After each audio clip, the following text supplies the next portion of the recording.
malah sing tinimbalan namung awake dhewe saka panjenenganing Bapak Budi Arminta uga nimbali kadangku ya kuwi Mas Sumar Bagya utawa Mas Gareng saka Semarang. Wis kepareng rawuh, wis renteng-renteng reruntungan karo awake dhewe. Bubar saka Ponorogo bablas rene Mas Gareng ya semono uga. Iya ya iya. Mula ayo nduk iki Mas Gareng diaturi pinarak kene dikanthi guyon maton. Iya, nadyan guyon ning maton kepara nyata. Monggo Mas Gareng kepareng pinarak wonten pepanggungan. Yo, dipethuk aja dipleroki. Iya. Monggo.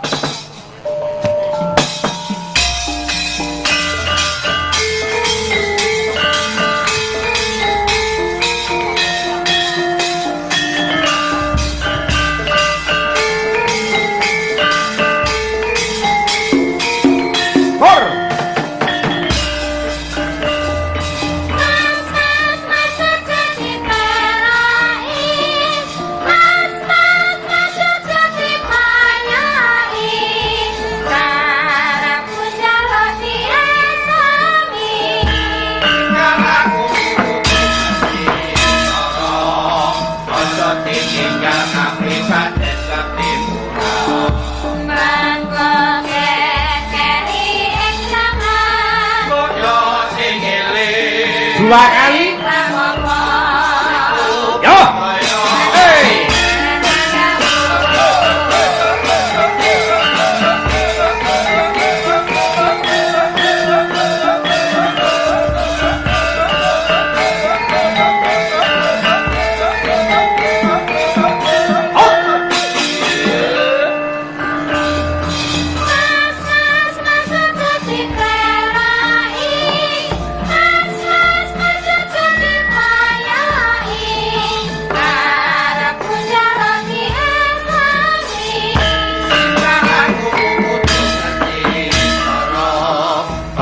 Ditinggal kapribaden ketimuran mangko keri ing jaman ya sing eling eling pamoga tuku saya anjene bener kandha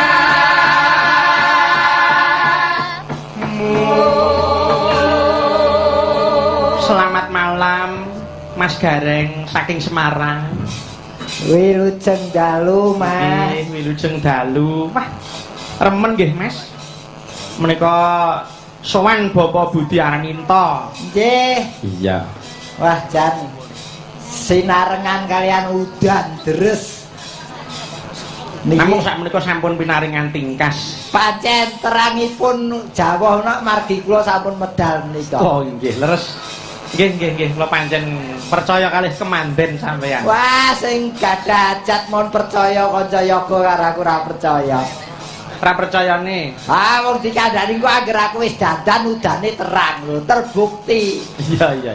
Nggih, percaya, Mas. Nah, nggih wong jenenge niki nggih nyarengi hajatipun Pak Budi sak keluarga. Nggih. Wah, alhamdulillah. Wah, kalau wau remen Mas Gareng.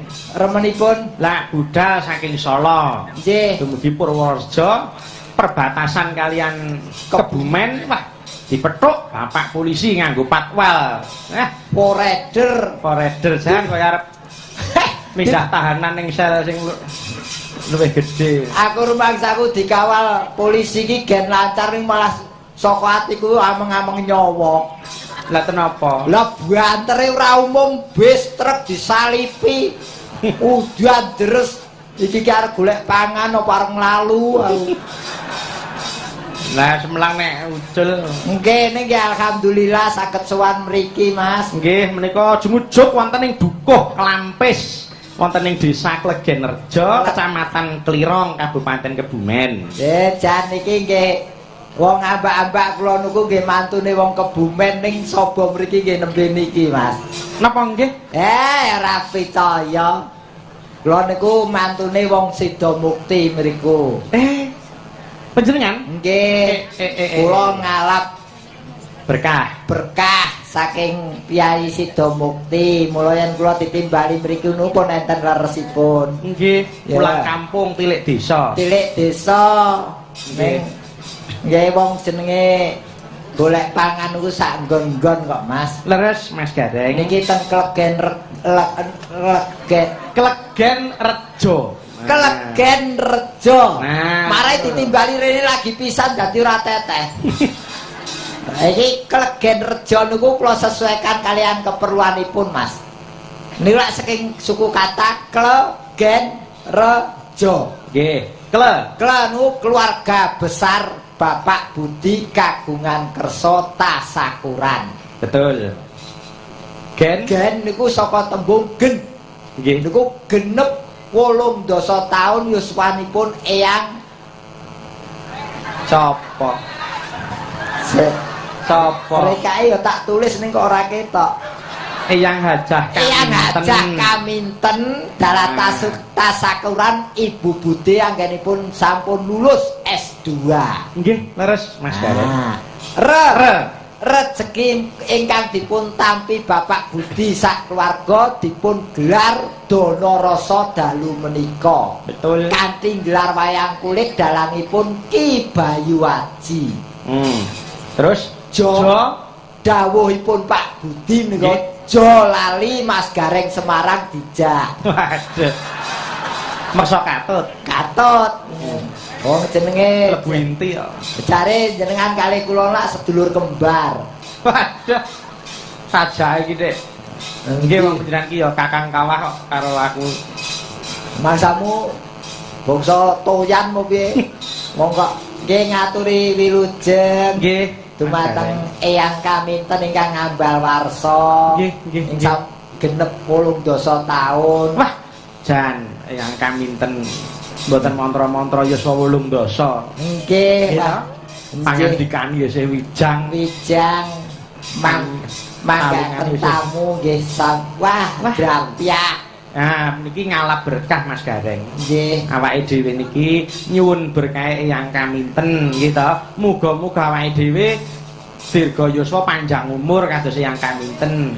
Nggih. Panjenengan yo nyuwun panjang umur. Dipun tulari Eyang mugi kula saged gesang teng alam donya no panjang umur kula. Nggih, saurarane ya 250 tahun ngono lho.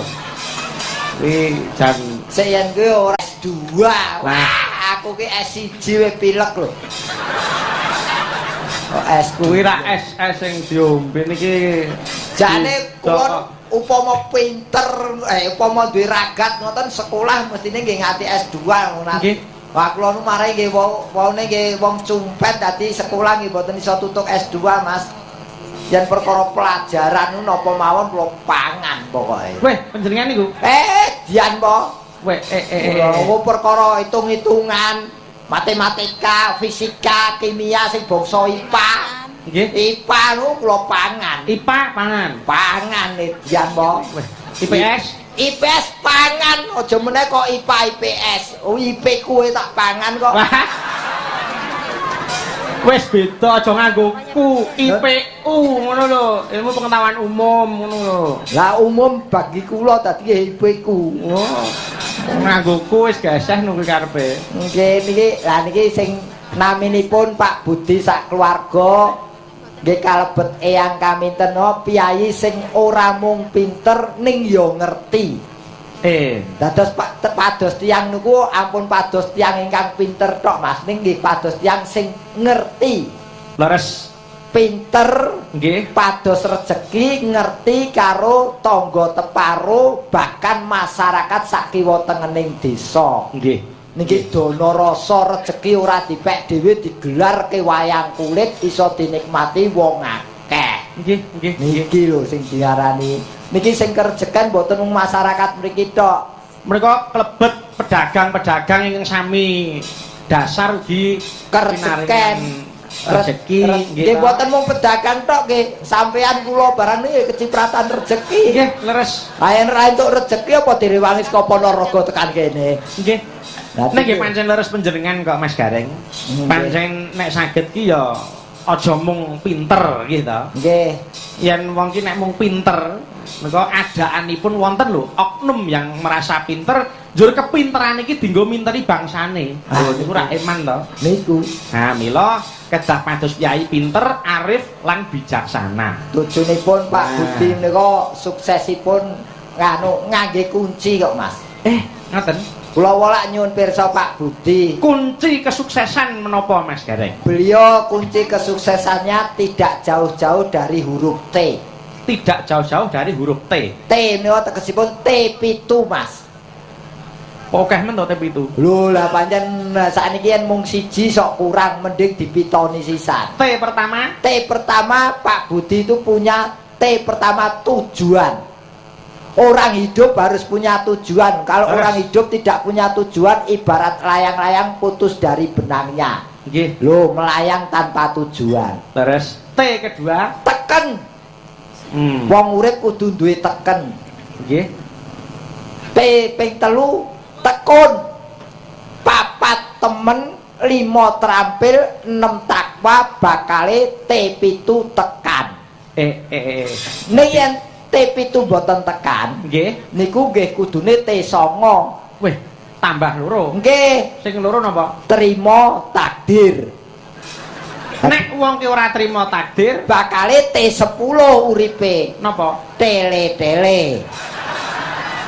Oh, nggih. Lah mergo wong yen mboten trima takdir niku jatahe 10 sok njaluk 100. Akhirnya menghalalkan jalan yang tidak baik. Leres. Niku. Mila upamane banyu sedenge diwadahi gelas gitu. Nggih. Nah, diwadahi ember kurang. Kok nek wis kebak golek sing luwih gedhe meneh malah mbludak wong wadahi ya mung ember sing cilik. Nah, Mila apa enenge wae, trima takdir watone teken-tekun bakale ketekan. Ngoten Mas Gareng. Nggih ning Pak Budi nggih mboten nilarke paugerane wong Jawa. Paugerane wong Jawa ten apa? Ginakaken dinten kangge paugeran gesang, Mas. Dinten dina mulai Senin ngantos Minggu niku nggih cekelan urip apik. napa nggih? Lah dikandhani yo. Senin niku saka tembung senengo marang unen-unen.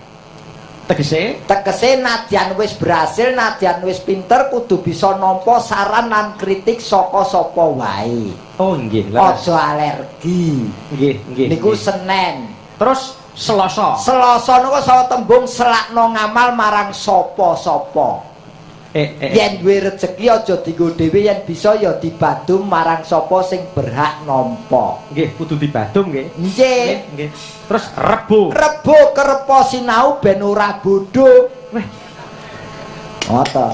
Nadyan kepripun mawon wong niku kudu sinau mbuh piye carane enten tembunge belajarlah sampai ke negeri Cina. Nggih, leres. Niku kerepa sinau ben ra bodho. Nggih. Kemis. Luwih becik mingkem tinimbang lamis. Timbang omongan iki mung lelamisan. Lelamisan marah-marake serik atine wong liya. Nambahi dosa lan perkara. Nggih, luwung meneng. Nah, nggih ta. Terus Jumat jumbono marang atimu. Yen kowe ora seneng ya omong ora seneng, yen kowe seneng ya omong ora omong seneng. Dadi ora lelamisan bali nyang Kemis mau. Oh, nggih. Terus Sabtu. Insap barang sing wis kewektu. Yen wingi berbuat jelek saiki ya kudu wis mari. Ora kena dibaleni. Ora kena dibaleni, ibarate hari ini lebih baik daripada kemarin. Nggih. Hari esok harus lebih baik daripada hari ini. Betul. Niku. Terus Minggu. Minggu kuwi tanggal abang prei, Mas. Wis suwe nek kuwi kok. Tegese wong Jarwa dosa iki piye? Oh, nganggo jarwa dosa to? Tegese kowe ya memperhatikan tembungku yang ngene iki. Nggih no. Minggu kuwi minggiro barang sing ganggu jiwa lan ragamu. Dadi minggir yen ana sing ganggu jiwa ragane aja diterak engko marake sutris. Terus kudu disingkiri. Nggih Mas Gareng. Niku nggih mung kira-kira wong kula niku kadang ngomong ning nglakoni nggih ora iso, Mas. Nggih mboten napa-napa to Mas, wong jenenge piyai iki nek wis kandhan-kandhan niku ya pun klebet pikantuk amal lho Mas Gareng. Lah nggih wong jarine niki wayang niku lak tontonan nggih tuntunan. tontonan saged dados tuntunan kita Nah. ingkang ngemu tuntunan. Nah, mila Pak Budi milih napa milih wayang kulit sing diengge tontonan tasakuran mergo kathah tuntunanipun. Leres Mas Gareng. Niki ngelambangake kerukunan lho Mas. Napa? Wayang kulit ku ngelambangake kerukunan. Buktine. Loh, rukun wayang sakmenten. Wayang sakmenten ku dilebokke kotak siji ora ana sing nesu. Ora ana sing kepengin ning dhuwur, ora ana kepengin ning ngisor. Rukun mboten cerah, mboten padu. Lanang karo wedok dadi siji. Ora meteng. Nggih, bener. Oh, tegese lak rukun di Mboten mung wayang Mas Gareng. Napa? Lebet gongso menika ya dadi lambangi kerukunan. Nah, Nggih to? nggih. Gongso menika wonten siter. Siter. Saking kawat, rebab menika nggih kawat. Iya. Wilujeng beksa Mas Gareng. Monggo.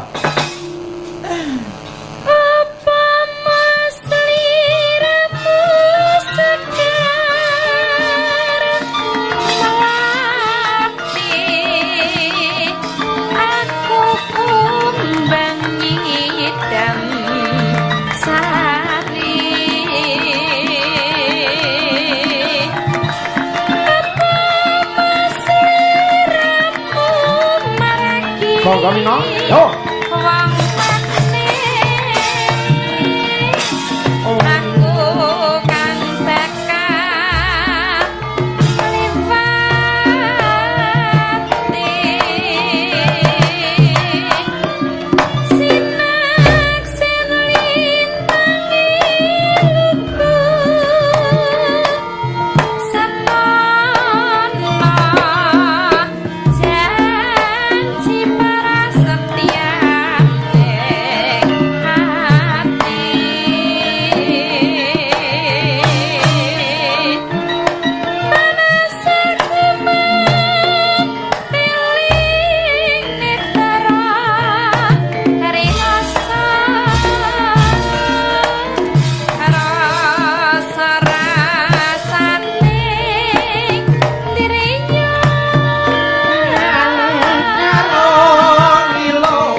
Hebat tenan. Ngali kaya ingkung. Pripun Mas Garing, seger ta? Seger meneh karo adus, Mas. Wong jenenge menggah-menggah ini kok seger. Iki yo abot-abote goleke susu anake gen ra rebutan karo aku iki lho. Alah, salah. Karepe iki piye kuwi? Tegese rebutan iki wong padha senenge susu kanggo kesehatan. Oh, nggih, leres. Yang gur sak kaleng nek aku rebutan. Nggih. Oh ya. Wah, Mas Gareng menika para pamriksa ing Palengrawuh. Hander pepak ngebeki wong ning papan pahargyan. Leres. Awit menapa Mas Gareng? Sebabipun menika panjenenganipun Bapa Budi sak kulawarga menika sampun nuhoni piwulangipun piyayi sing Serawung. Kesipun wong Serawung menika patokane ya kuwi kudu sambung sambang sumbang lan aja sok sombong. tegesipun Sambung niku ngundhake peserawungan nambah kanca kanthi pawitan grapyak semanak ning aja celukak. niku Sambung nggih. Sambang niku silaturahim nggih to. Sanjan sinanjan ya layat ya jagong kudu ya tilik dulur sing lagi lara kudu lajeng sumbang jejeripun makhluk sosial kemasyarakatan niku kedah dipun tengenaken leres kanthi palih pasumbang menapa kemawon ya tenaga ya pikiran kados dalu menika mujudaken kerukunan wonten ingkang sumbang tenaga nggih ngedekaken tarup nggih to mula diarani sing rawuh niki tamu niku TAMU teko arep melu urun nggih leres dadi tamu tawi sing rawuh menika badhe nderek urun enten sing nderek urun tenaga urun igo partikel urun donga sing baku niku leres lah ingkang kaping sekawan aja sok kulino sombong lah niki lho Mas Gareng nggih leres kedah emut menungso iki ora iso urip ijen nggih to pasti membutuhkan orang lain nggih mila watak sombong kedah dipun singkiri lah kedah wong niku paugeranipun menawi gesang wonten masyarakat saudara yang paling dekat itu adalah tangga teparo saudara yang paling dekat itu adalah tangga teparo tetangga maksudnya nah nggih ngono lho saudara yang paling dekat itu tetangga sambang sumbang boten sombong niku penting nggih leres menika anu Mas Gareng kula badhe nyuwun nah menika badhe nyuwun tulung kalian Ibu Khotimah menika yang saking Karangsalam Gedung Banteng Banyumas Banyumas asli mriki asli Banyumas alhamdulillah enten sing nderek ngregengaken swasana kersane biyung kepengin anu nduk nyuwun eling-eling nah Banyumasan Bu asmanipun sinten Ibu Khotimah Bu dibageke Mas Bu Khotimah injih dalem dalemipun pundi mboten dibetak iki ya lunyu ilate iki ngombe lho piye ta kok dalemipun mboten dibetak ya bener lah nyat tangkete pripun dalemipun pundi ya nyat radiasta kok pi dalem pundi ah ngono lho saking pundi aku ki takon omah ora pit kok pit dalem nang omah kono kok karepmu anu alamatipun pundi oh alamat nggih lah wong wau napa dalemipun pundi lah kula nggih jawabe mboten dibetak wong mbok ndarani keong nggih sedulur nggih iki kok medhok banget to nggih wong iki lha piyayi ngendi sik kok Banyumas anu nun sewu asli Banyumas kula oh mboten niki ken nyindan mboten ken kulaan kulae arepe kula aku ngono lho oh nggih sampean wah jangan wis sampean niki kula rumiyin brojole nggih kok kaya tas kresek kok brojol biyunge kula niku rin brojolaken kula teng Gombong sik brojol napa ndoboli mboten lah niku anu ngilen banget kengulonen oh kengulonen ya ndoboli nek mriki brojol jane nggih saru niku nggih pripun Nggih, kula kelahiran Gombong. Oh, kelahiran Gombong. Nggih. Nggih. Sakmenika domisili wonten pundi? Domisili wonten Karangsalam, Kedung Banteng, Banyumas. Purwokerto, Banyumas. Oh, Nggih. Nggih. Anu kejawi Wiraswara presiden Iso wiraswara iki. karepku tak tambahi wati ngono lho. Presiden ugi saged mestinipun saged nglengger mestinipun. Kula jamin mesti saged nglengger. Nuwun sewu. Dereng kulakan. Hah? Dereng kulakan lenggeran. Iyalah, mbok aja kaya kiwek. Oke, arep ngomong kayak ki ya dadi karo kowe kuwi kayak kowe kiwek iki koyo bebek malah. Angel omong basa. Kula niki nembe sinau nembang. Ah sinau kok rasa njaluk bayaran. Yo mboten napa-napa ta. Ora apa-apa to niku Nggih. jenenge menghargai karya gitu. Ora kok diregani karyane iki semene mboten ning nggih niku wau mujud tali asih mung tanda tresna. Ning ngene lho Mas, adat saben adyan urung iso mbeksa. Yen Nggih. jeneng Piyayi Swarawati kene presiden kene iki yen nyuwara mesti karubah. Ora iso kon anteng. Wis aku jamin ora iso anteng. Nggih. Mula tinimbangane engko wak-wek ning kono. Kepara iki tak keparengake jumeneng jejer ingsun. Kepareng mawon dipapak Mas Gareng, metaraman Mas Wahya. Ning. Tengah. Monggo Bu Khotimah kepareng nyaketi kalih Mas Gareng.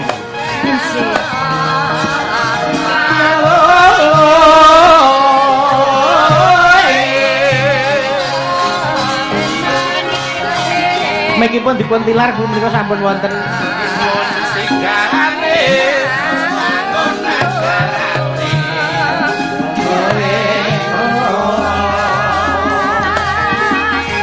Sing sayo sing rukun.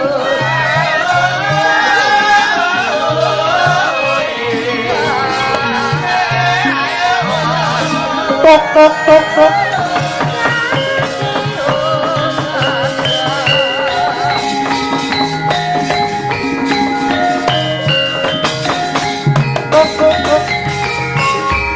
Waduh. Iki sing mau Mas.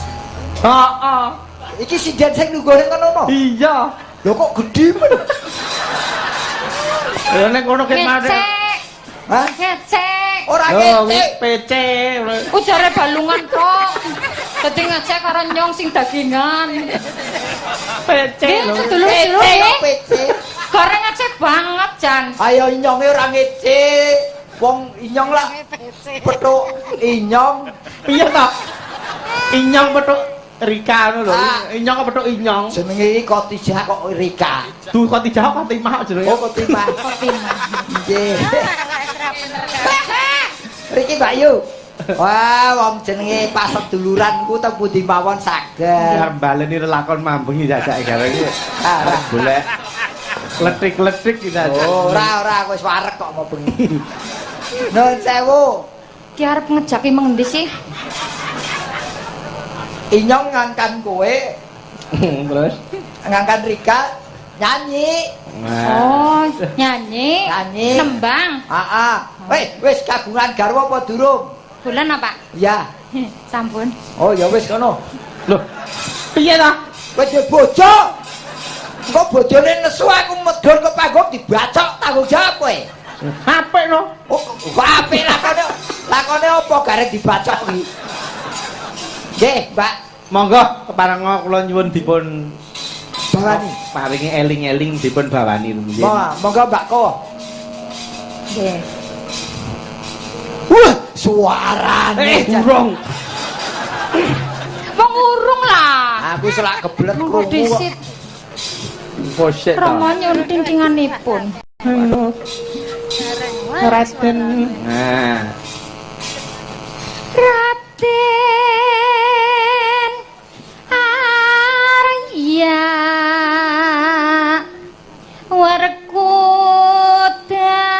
Werkudara.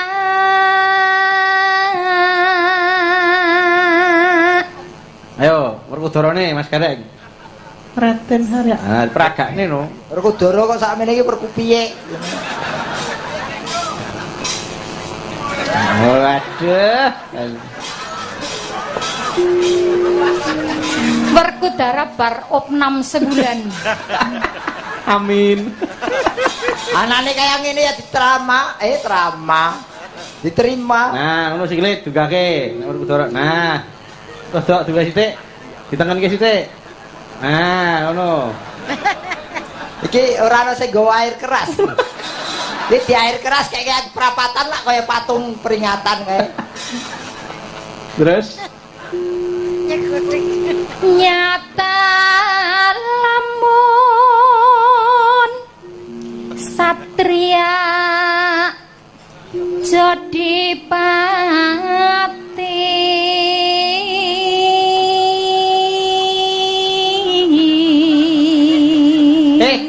Werkudara apa kukune kaya ngono kuwi? Ayo tekno wong ora ana kukune kok, Mas. Kaya cetelan beskap.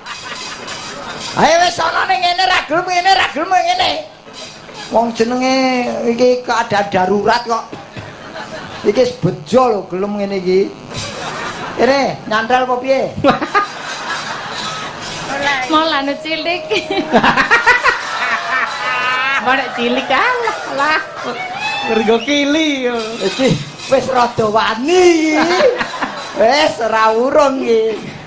Tunggale amemetri mau bengi. Nek bengi enek gareng rai kucing. Ya ora rai kucing. Mangsaku karo bapake sadis anake. Wis ana nderek bapak kono. Oh, nderek bapak piye? Bapake nganggur ning omah kok dileloni. Monggo lanjut.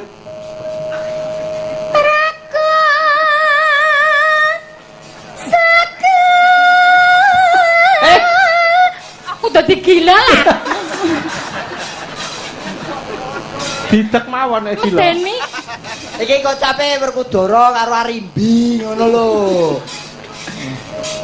Gagah proposal kok kowe ngono iki piye? Lah iki maksude kados niku. Werkudara Prakosa gagal ngene nyatane kaya iki lah. Ya ora apa-apa lah, sanane. Nggih. Pun sak eneke. lah ono ning kula ngerti-ngerti wareg dhewe kok. Lanjut.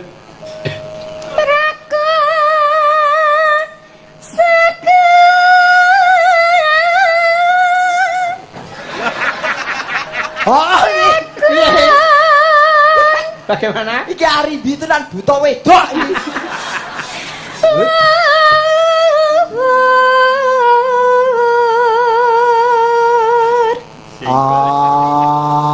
Kurang gede. Gede neh. Ruangsaku kaya mobil nyalip terus aduh. Jadi korban kayak wingi. Monggo terus lanjut. Kadekwa. Nah, ngono. Simbar. Jaja. Hop. Nah, lebih rada buka sithik. Nah, sikile dangan sithik kuwi. Engko ya kirik to, Mas. Aku ora omong. Ora omong ngene ya stane kirik perlu. Monggo. Yen ngandika gereng senes gareng-gareng nggih. Mbok senes gereng-gereng. Gereng-gereng Nggih. Ya gareng gereng ngoten Mas. Pindah guntur.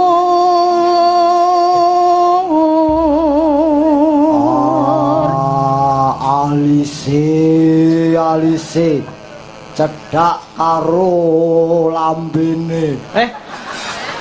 Piye kok alis cedak karo lambe terus? Iki sedikit berkumis ngono lho Mas maksudku. Aku sumuk. Anu Mas Gareng, Apa? menika dipun pengestoni, dipun berkahi kalian Ki Dalang Bagol. Iki sugeng rawuh. Mbok menawi kepareng, mbok kepareng ngasto kendang. Nah, wilujeng. monggo mengke. Kowe apa pesen kendang kok kon gawa kendang iki? Kula nyuwun berkah ngendang ngoten lho. Oh, ngendangi to. Nggih, padha ngendangi jenengan niku. Oh, sing ngarjuke Mbak Kot to. Monggo, lanjut. Dasar Monggo mbok naik kepareng. Prawira Rama eling kula eling dunungane Senapati. Ayo ya.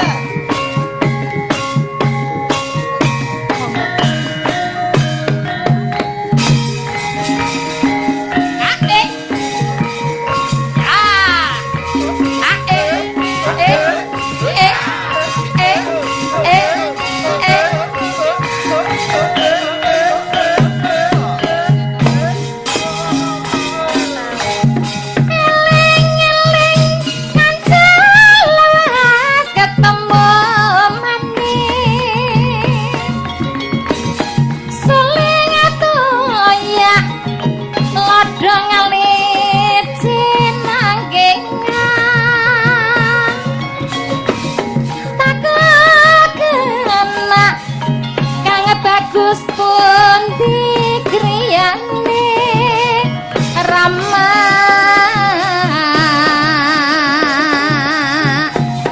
takut kena maring gombang terus kebumen maring gombang terus keprimen lisut sekali duit jeruk banyu meli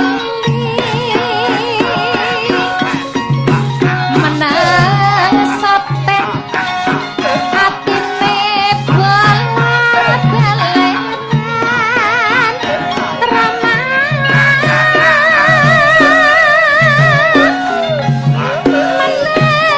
menesaten dinaminggu ora brei ditunggu-tunggu ora diwehi janur gunung sakulon banjar patroman katingaren kang bagus kasih tekane Rama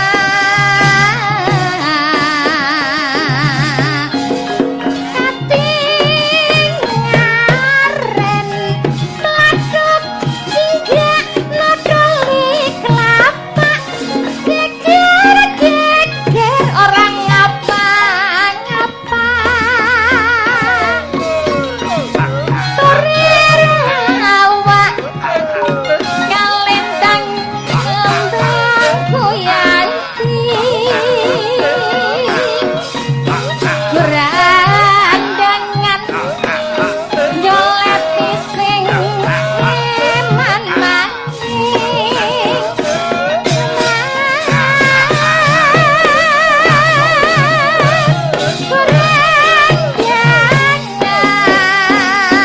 gerandangan goleti sing eman maning sabdane sang guru kate kenang menung sauripan ning donya bejane sing sabar narima uga kudu eling Matur nuwun Bu Khotimah kepareng jumeneng. Matur nuwun Mbak Yu. Waduh, Nggih. saelek. Monggo katuran angker malih. Pangrem kaya Tegese lenggah malih. So matur nuwun Ki. Nggih nyuwun Ki pangapunten. Bagol. Ki Bagol nyuwun pangapunten wong pancen ora jeles kene dadi joget ngaten niku nggih rada-rada ngenteni kendange kembangane apa. Nggih, mboten napa-napa Mas Garing nyatane panjenengan ya saged menyesuaikan kalian sekaran gendang. Wah, kula niku aja meneh kok kendang ngeten wong kula niku wong negor wit pun kula jogeti kok. Stres kok, Mas. Nggih, Mas Gareng niki minangka kagem pemanasan mangke dipun lajengaken malih wonten panggenan Pathet Sanga ingkang kumber jagatipun. Leres menika namung tasih kathah panyuwunan. Nggih. Menika kula nenggo dawuh le Mas. Nggih, menika tasih wonten caping Gunung Jenggleng. Nah, mangke panjenengan tak aturi jenggleng sing sak dhuwur-dhuwure. Oh, nggih. Nggih. Menika badhe netepi wajib Mas Gareng. Nduk, piye yung? Katone ingkang sinuwun Prabu Kresna bakal jengkar saka Praja Ngamarta wigati ngawat-awati bendarane awake dhewe para Pandhawa. Iya. Ayo nyawisake uba rampene. Ayo tak derekke yung. Gantane kang sekar gadung tuwin kembang-kembang menara kang esmu harum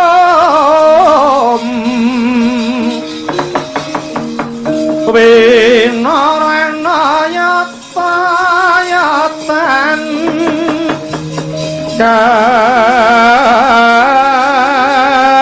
kati kusuma mangambar warku kusing tubaku malon kalon hawar miko kang mimbo bakoro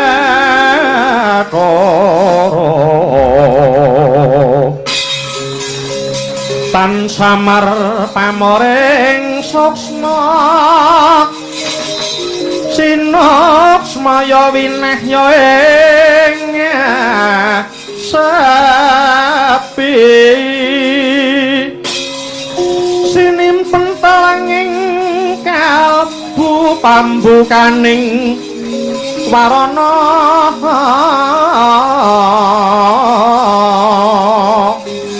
tarlen saking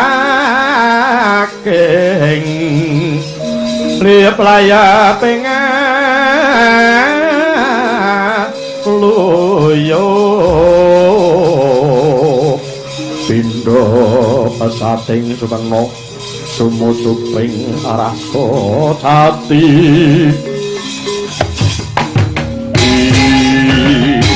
Allah ing kono to mau datan kinocap ingkang wonten ing madyaning sanggar pamujan nenggih Sang Prabu Sri Bathara Kresna ingkang tansah nyuwun wonten Gusti kang nyipta jagat mugi tansah hangayamana dhateng para Pandhawa sinegeg gandya kang winursita ing mangke datan kading mapan wonten ing madyaning pagelaran negari Ngamarta Sang Prabu Baladewa angawe sangya para putra dalah sangya para nayaka praja megambar amblap baryah roping Jalanidi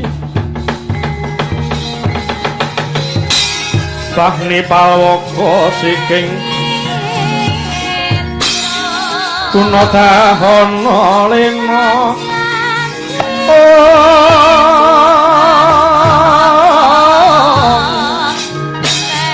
Tata trining rana wit kahen ngelakni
dawuh Sinun.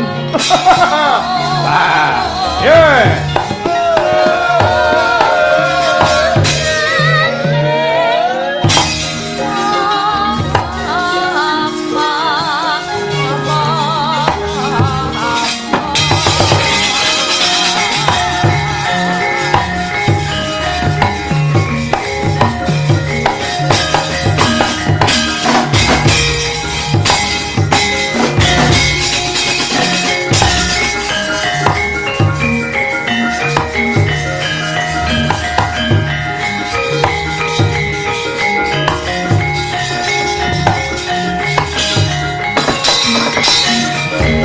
Sikra kang bala tumingal acampo samya medali ler kakret wileteng kanta kang wanggung mangun sang niti benjang sangat cimicil lati nyong daliwus Kutha Surawilaga kaya buta singa regil pasti jangga dendanya mengambak boyo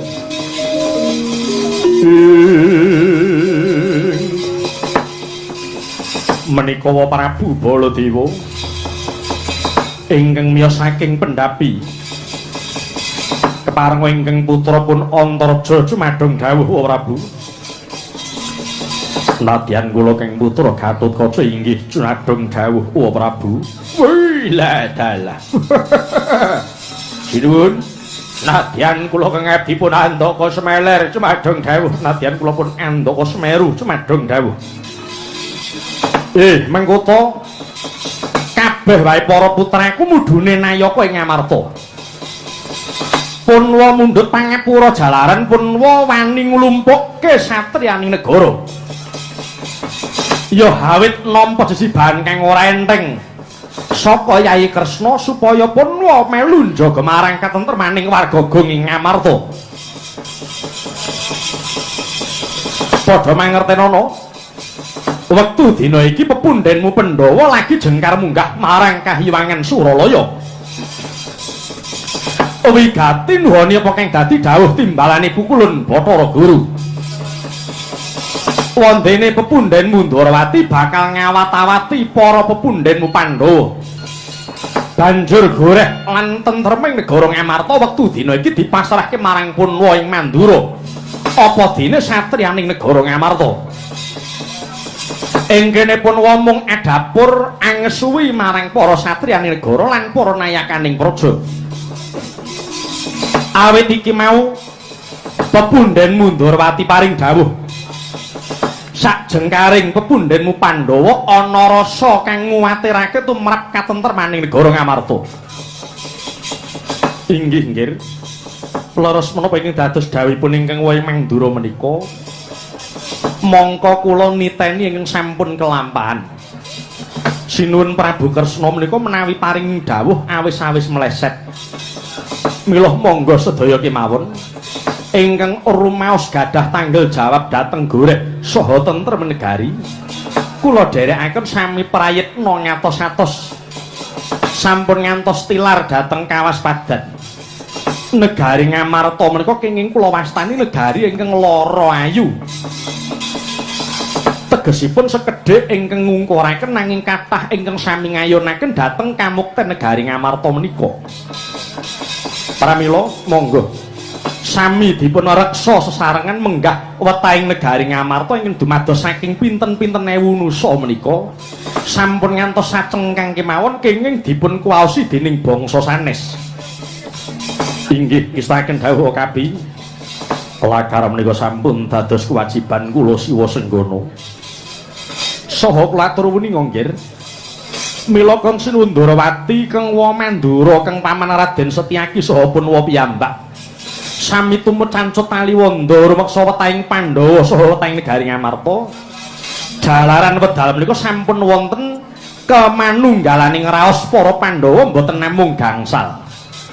Kepara samangke wonten 9. Dene ingkang sekawan inggih menika Sinuwun Kresna Kang Baladewa ingkang paman Raden Setyaki saha pun Wanoman piyambak. Menika sampun sami haprasetya tigan sak petarangan mukti setunggal sedaya tumut ngraosaken pecah setunggal sedaya sami sabela pati. Ya, bener apa kang dadi pangandikaning awakmu Kendali Sada. Mula wis wajibe pun Wa Mandura uga melu rumeksa raharjaning praja Ngamarta iki. Waduh, bingah manah kula. Wa kapi dene wedal menika sampun wonten paguyuban Pandhawa Sanga. Inggih wa mugi-mugi kemanunggalaning Pandhawa Sanga kala wau saged tumular dhateng para warga agung Ngamarta ing reh kerukunanipun wa. Inggih. Nggih mugi Gusti ngudaneni.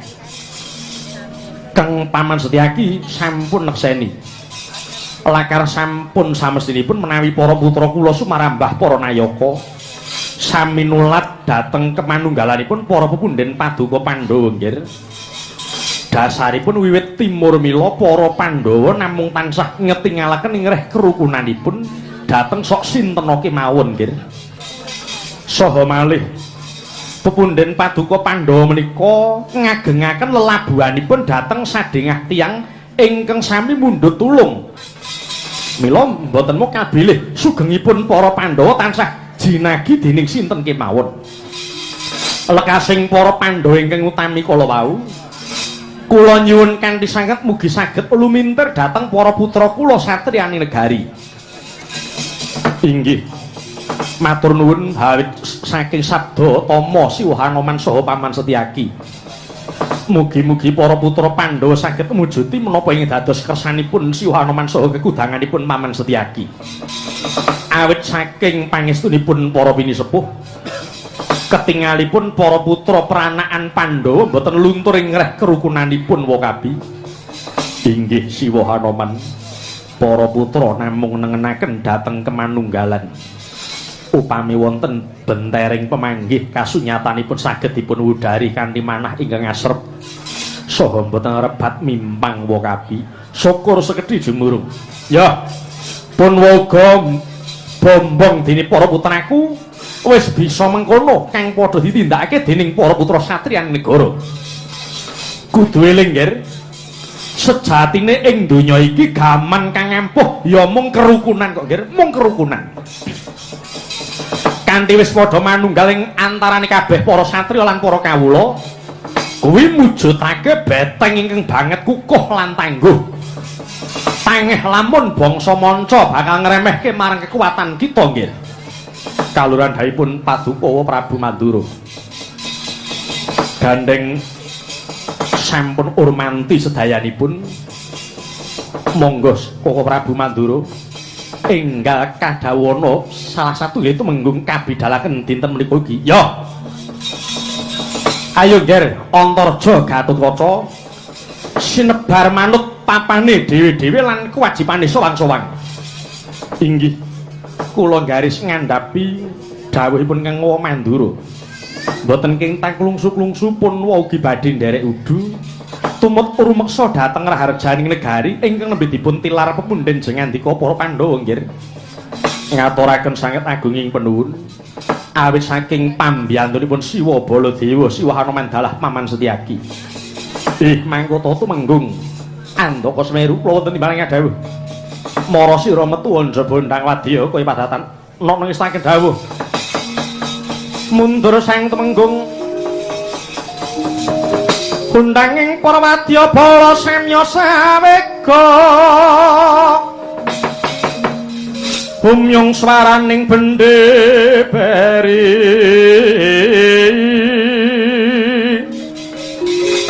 kubar gurnang kalawan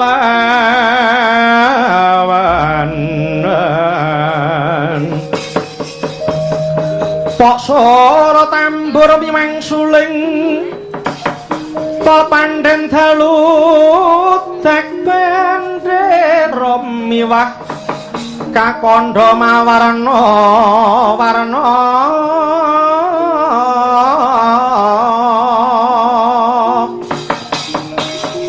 pindha jala diya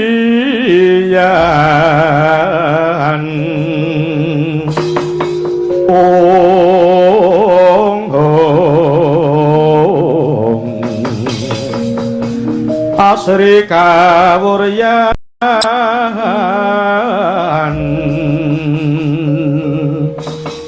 gandang-gandang jam-jam kuning sarentek asmarandana bunga-bunga yen binopong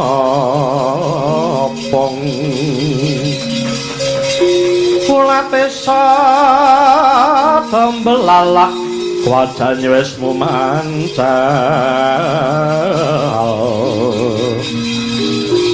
semelir kapas madu wong ireng sinanggara parmatur Purwadya Bala sampun samapta ing ganti sawega ing diri kabidalaken sawanci-wanci boten badhe tundha bima. Syukur bagi sekti jumur masir dadi pambantang laku parmatal pasilan. Enjing bidal gumura saking Amarata Nagri.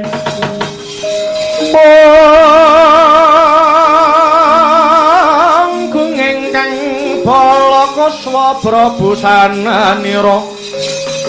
Lir Surya Wedalira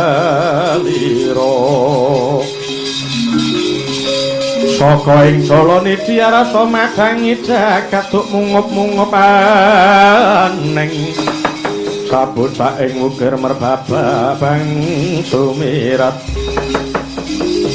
nasarating surya nampek mega lan gunung-gunung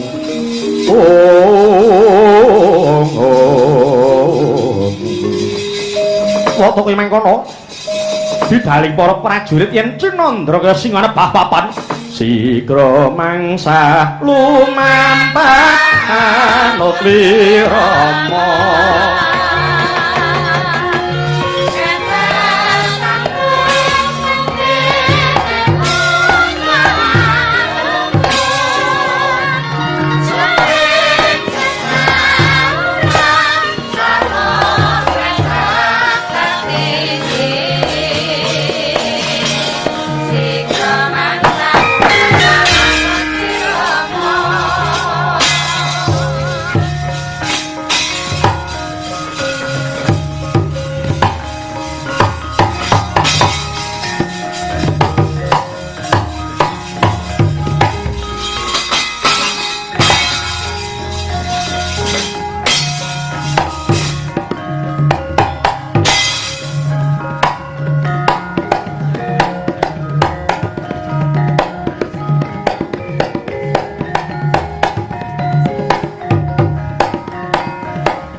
เ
Rikata sang Gatotkaca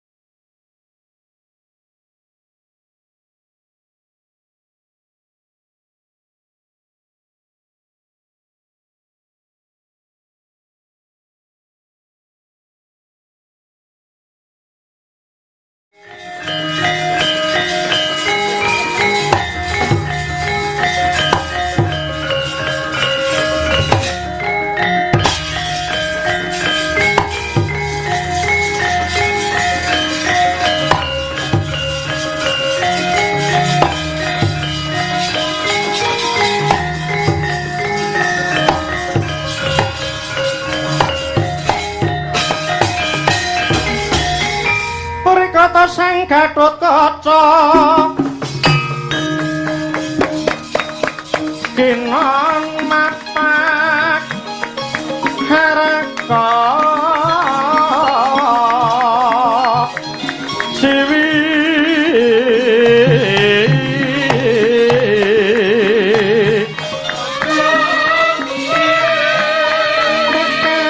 kapira sang Sri Kresna Paratomana Harma Moti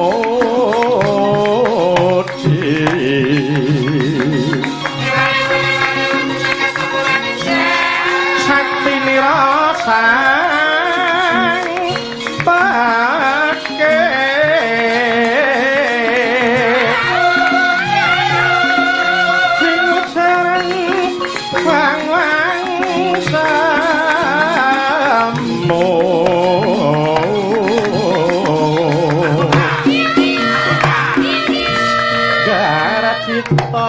Jroning cipta sikramangayon maripe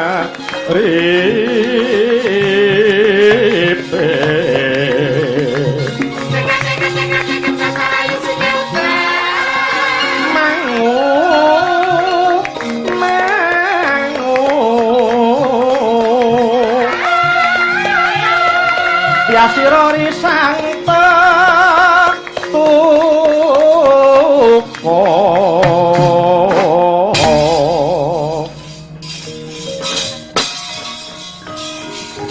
handhet tenggayo gakono tong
leng-lenging driya mangu-mangu mangun kung kanduhan rimang lerleno tanpa kaning Paman Patih Haryo Sengkuni inggih kados pundi anak Prabu ing Tunggul Malaya ketingalipun sampun wonten titik-titik badhe kasembadan pengajapipun Paman Patih Haryo Sengkuni dalah pengajap kula ketitik menika Ngamarta sampun suwung awit para Pandhawa katimbalan sowan wonten ing Kayiwangan Jonggring Saloka dening Kanjeng Rama Pukulun Bathara Guru ingkang wonten karaton Ngamarta mboten wonten sanes namung kejawi para peranakanipun Pandhawa inggih paman kula kinten mboten badhe kangelan anggenipun mejahi para peranakan Pandhawa monggo kepareng dipun kirapaken wadyabala paduka saking Astina tetunggilan kaliyan wadyabala saking Tunggul Malaya badhe kula gebak dipun rempet negari Ngamarta menawi sampun kasembadan mejahi para peranakan Pandhawa ateges dampar keprabon Ngamarta kula pasrahaken paduka Paman Patih Kunjuk Sang Prabu Duryudana dene kula badhe nggonjak garwanipun Janaka inggih menika langkung prayogi Kakang Kala Durgangsa iya kepiye Yai Prabu Sira aja kerenggal budal wadya bajingah gawan saka Tunggul Malaya wigati ngrampit Praja Ngamarta ya ngestokke dawuh cah gelar singa barong tak tebane dhewe Praja Ngamarta iki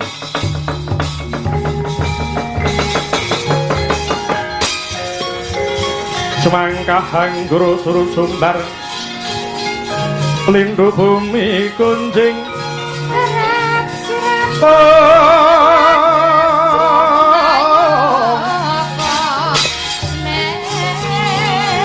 Kumaludo kuntor kato Kumakan salati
Tumikun sang Kanjeng langit kelap-kelap katon lirikin sanging sang maweh gandrung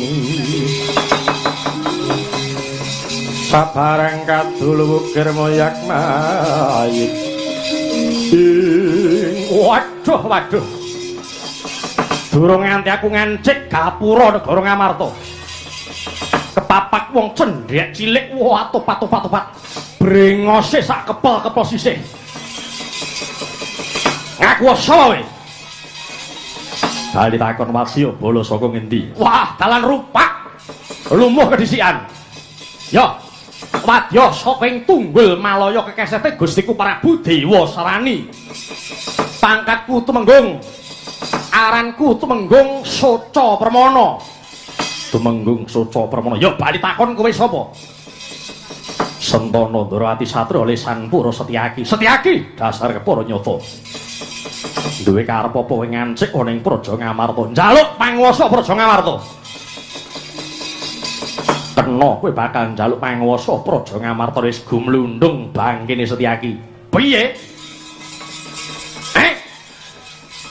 piye balenono kena njaluk panguwasa Praja Ngamarta wis gumlundung bangkene Setyaki waduh sadar ora kowe ngomong ngono eling ora nyumbari kok aku apa seret nyawamu bosen urip kowe durung tau krungu kondang itu menggung Soca Permana tau tate mbedah kutha Boyong Putri hanekmu dapurmu iki sepira cangkeme iki waduh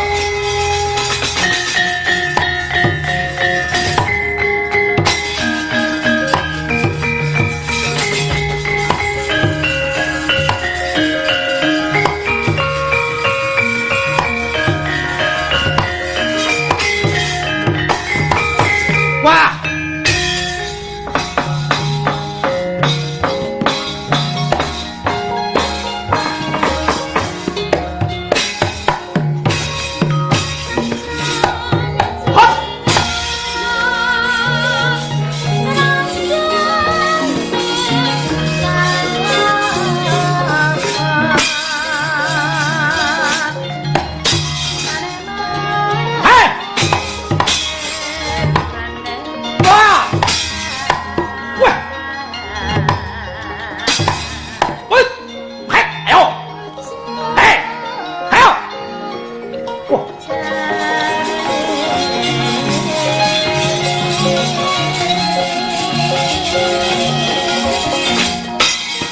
menteleng parat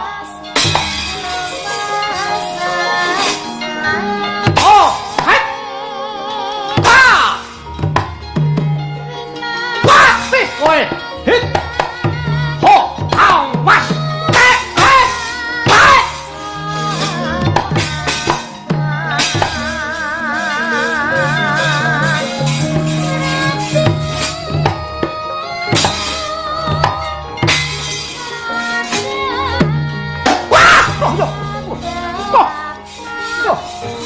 wah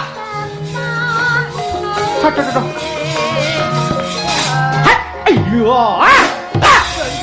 ayo yut hai wah wah hai iya hai wah sih ho hai ha lo hai iya hai oh ah oh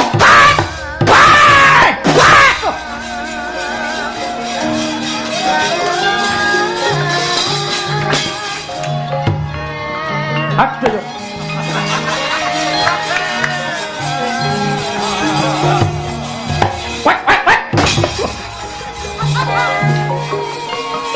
warat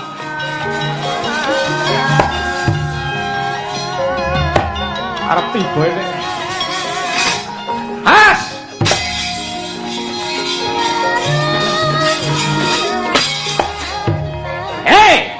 hoi iya kowe lho waduh lho aduh iya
koper buri.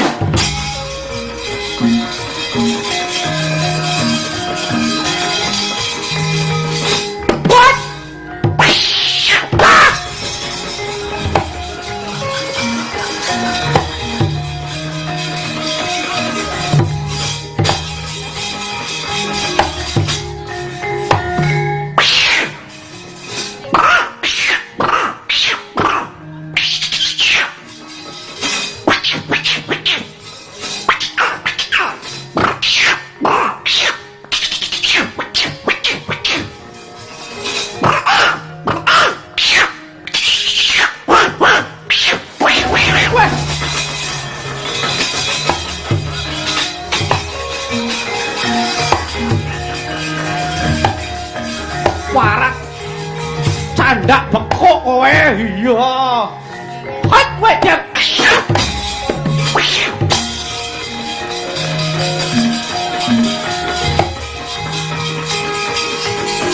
wah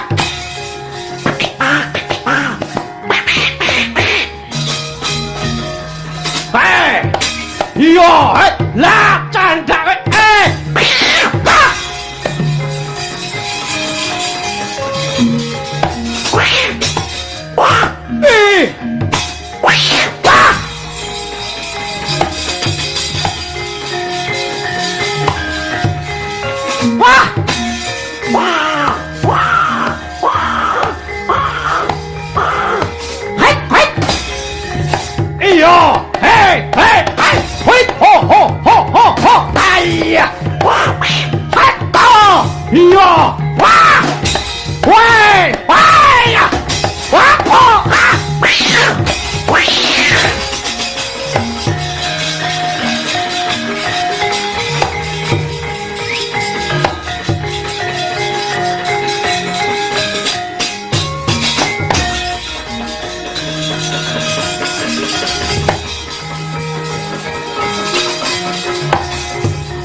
ayo wah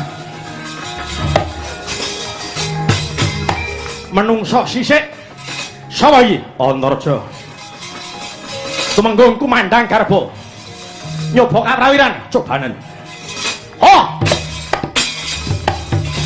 ah hoi wah ah ho hoi wah lucu aja ambles bumi we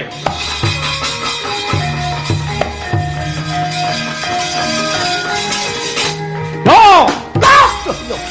hei hat ba hai ba wala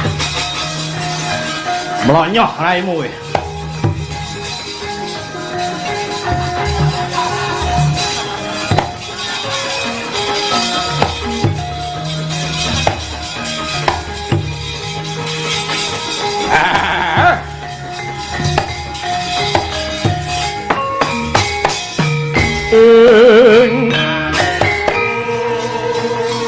mundur kabeh para wadyabala tunggul malaya gulungen genderamu bangka ana gaman waja ngaling-alingi panduluku Patih Ludra Kalayaksa Hayana ya iki kepatih tunggul malaya ayo di mungsuhku maju rene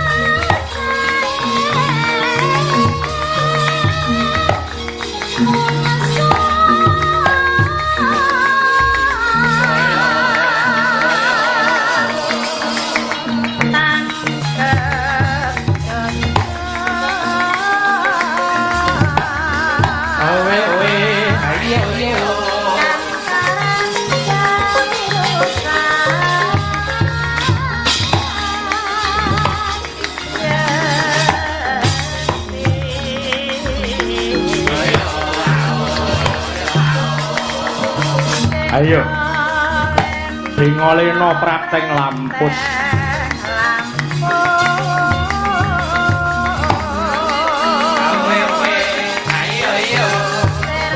lakon sirna padyaning palugara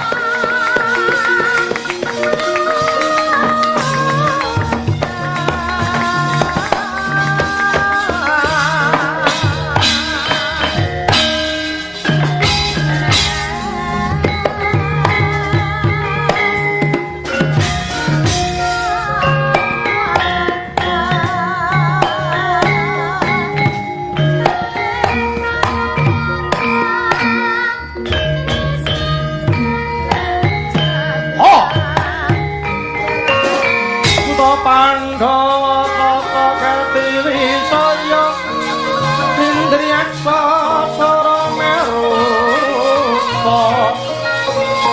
pawana meregana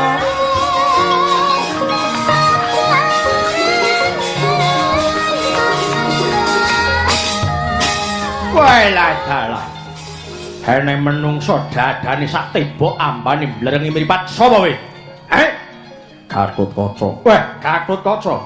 Bali takon Patih Ludra Kalayaksa. Pepatih saka ing Tunggul Malaya. Ayo, ulungna panguwasa Praja Ngamarta. Cobane legane ati. Wah! Hot! Wah! Wah!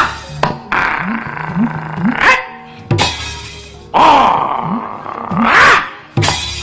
Wah! Hot! Oh!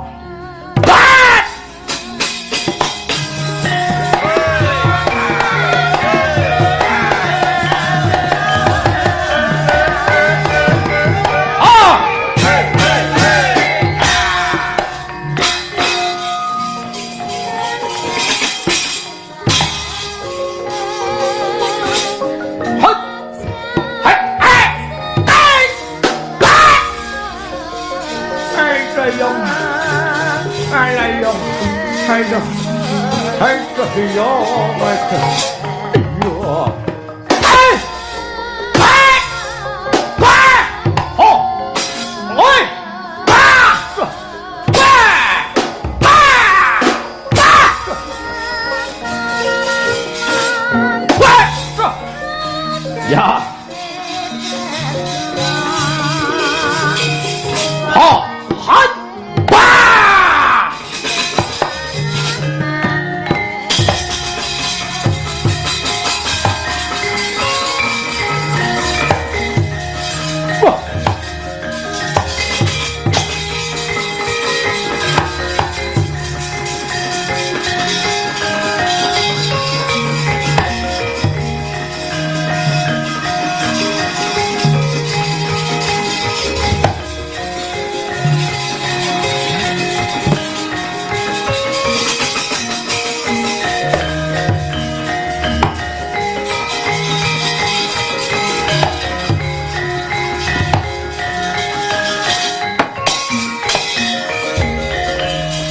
Priye kabare Hanoman?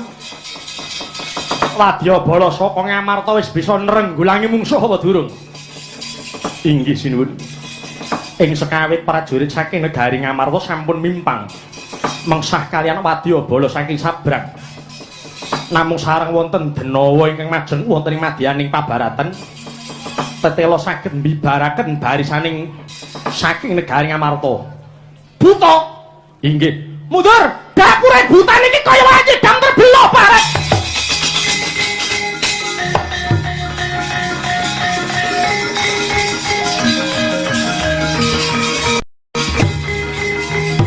Semila aja ngaling-alingi panduluke Prabu Baladewa.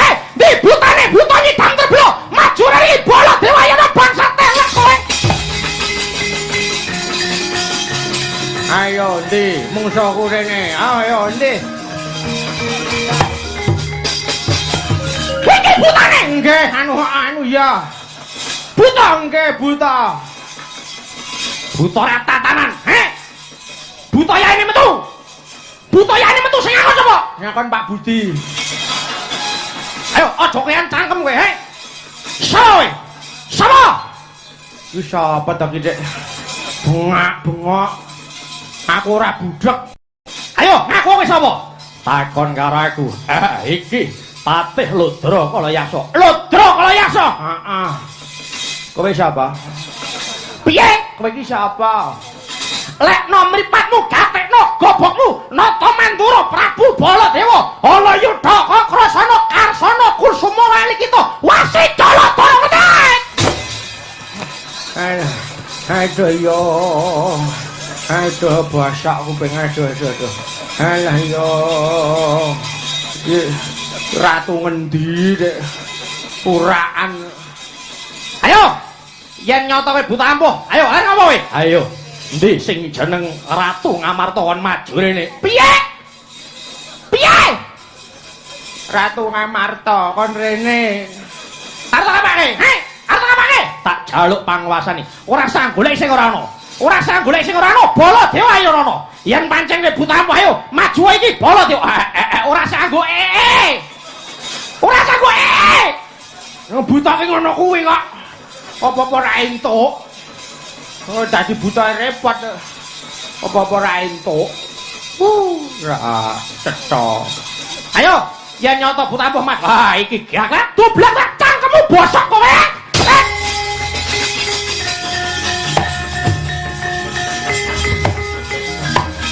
Walah ya ampun.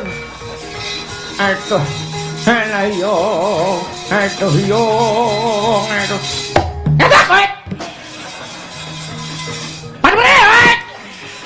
Ayo, ngantemu. Ngantemu. Ampian kaya wong Jawa, buton kaya menjang mati. Bolot ewo ora digrek kulo kutamo sayu tomo sakane urip. Iki buta. Ora toto kowe. Iki buta ora cetha kowe yo. Alah yo. Iki. Ayo, iki buta apa yo? Nek biar kowe. Ayo. Walah. Iki bolot ewo yo ngono ae.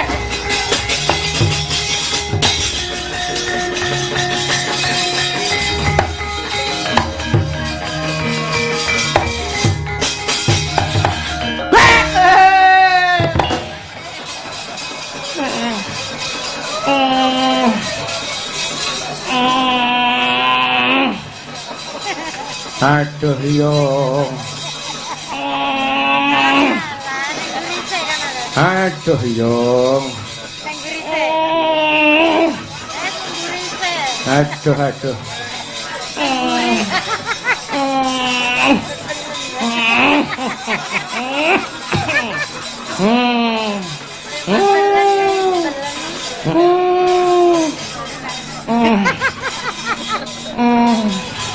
Aduh yo. Aduh yo. Oh alah Mbah. Mbah. Mbah. Wes suarane ra eneng. Mbah. Mbah, apa? Mengitan tipes. Buta yak-yakan. Nyapa kowe? Nyapa? Aduh, Mbah. Aduh nyawa Gundala Naraga sing kenceng. Buta sambate karo napung. Ngapa? Mungsa-mungsa apa? Prabu Baladewa. Baladewa? Nggih. Diapake komplit. Ayo komplit iki diapake. Jatosi, jejeki, didak-idak didoni. Ratu unine elek. Dane miso ora eneng. Ora tak males, alah sing ajeng males men pripun. Anyelani omongane ora iso lho, Mbah. Kabeh iki nganggo petung. Kowe aja, kowe ngerti ta kowe? Kowe ngerti petung ora? Petung pripun? Saben malam Jumat kuwi aja mlaku ngulon. Ngono. Naga dina ning kulon. Lah kedae ngetan ngono. Mula kowe nek arep mandang diitung, nek kula nggih mboten. Nek kula ya tetep ngulon. Lho, adi caplakno. Ha ngerti no nginggati. Nek mlaku ngetan caplok kok mburi. Petung dina tek dipaido. Minggir campure Baladewa ki kaya ngapa? Iso nandingi aku. Oh, sembah selamamu kowe.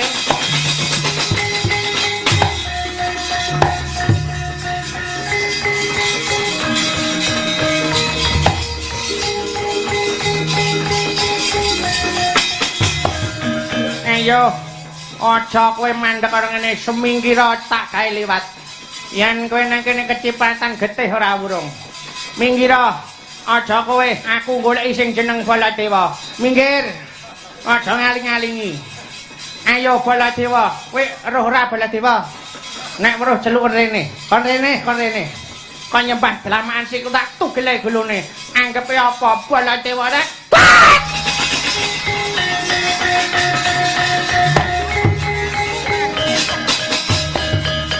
Pendhita cangkeme radiator, Bangsat kowe. Kowe durung tak ngerti Baladewa, he? Ayo. Metu. Hei, metu. Kowe rong tak krungu Baladewa. Iki Baladewa. Anggepe apa nyumbari. Idiak raine jan.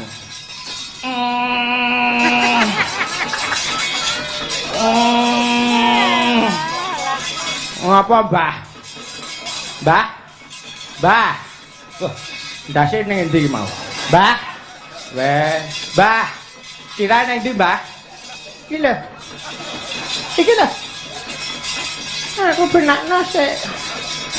Lah ora digomono iki, Blok. Sing seru. Wah, iya. Ora iso pulih, Mbah. Kurang banter. Wah, wis janji. Apa lho iki rek? Wah, ya. Ora ngono. Oh iya. Gampang iki. Gampang ta. Aku di apape wis dadi. Wah, senengane. Ngrasa angel-angel. Pripun wis petuk bolot? Wis. Pun mangajar mbahmu. Aku dong roh tiwas tak sumbah iki Pak wonge menteleng ning ngarepku. Auju atas. Ayo, Rene! Pendhita rupane pincuk. Rene! Tukar iki lho. Hei! Weh. Ngapa, Mbah? Oh iya. Iki lemah jantung. Mau dibengok ewe modar. Mbacut malah kewirangan iki aku.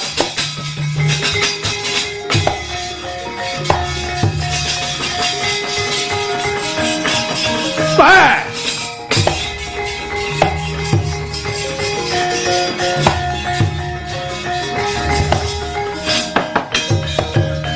Wela dalah. Ora gampang bakal ngrebut panguwasa Praja Ngamarta. Pranaan Pandhawa dibiyantu Prabu Baladewa.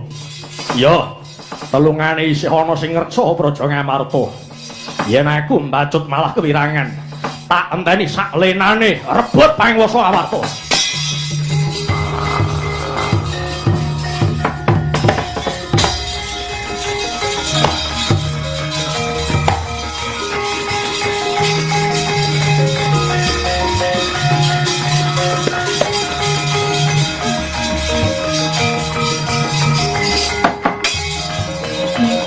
Kakang Anoman, kula wonten dawuh sinuwun. Bener pangandikane Yayi Kresna. Itinemune akeh kang bakal ngrebut panguwasa Praja Ngamarta. Inggih sinuwun. Mula tak jaluk nadyan wis padha bali kabeh parang muka sing nekani Praja Ngamarta. Nanging aja nganti lena kaprayitan. Ngokno nun inggih. Mubeng naliti macan. Yen ana parang muka sing sengari dibalekke sendika ngisake dawuh.